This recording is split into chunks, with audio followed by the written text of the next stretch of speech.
In the intermediate level, we incorporate a new surface area of your hand, and that's the ridge hand side of your hand. So on a ridge hand, you want to make sure your thumb is tucked all the way over to your pinky, because now you're going to hit with this part of your hand.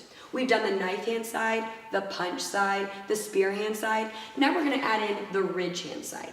So on a ridge hand strike, your ending position is down like this. Just so that we have rotation in every technique, remember we want to start with it palm up. So we start here in your power pocket, palm up, it comes out, and it finishes palm down.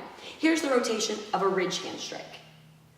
Now also at intermediate level, we introduce ridge hand, but also upset ridge hand. And the way I remember upset strikes is it's kind of turned upside down. So if a ridge hand ends like this, an upset ridge hand is going to end upside down.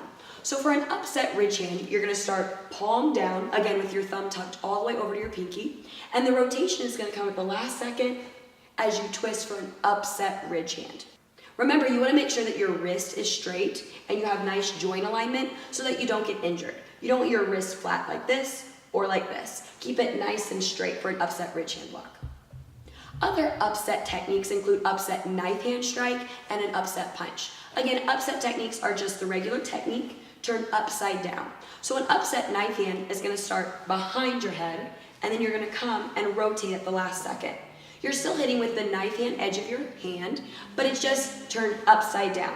Again, watch your body alignment and your wrist setup. You want to make sure it doesn't lay flat or this way. Keep it nice and straight. Another upset technique is an upset punch. We all know that a punch ends palm down, but on an upset punch, you're going to end upside down.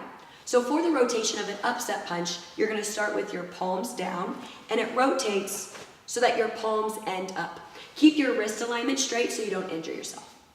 At the intermediate level, we incorporate a lot of different types of elbow strikes. The first one we're going to talk about is a horizontal elbow or a front elbow. It goes to the front. So our arm is in a horizontal position, and it's going to be hitting towards the front. Remember to make sure your elbow comes to your target rather than your target coming back to your elbow. One way to do this is to really incorporate your hip rotation, and you'll find that you get a lot more power that way. The next elbow is a vertical back elbow, also called a V-back elbow. This one you're actually hitting behind you or to the back.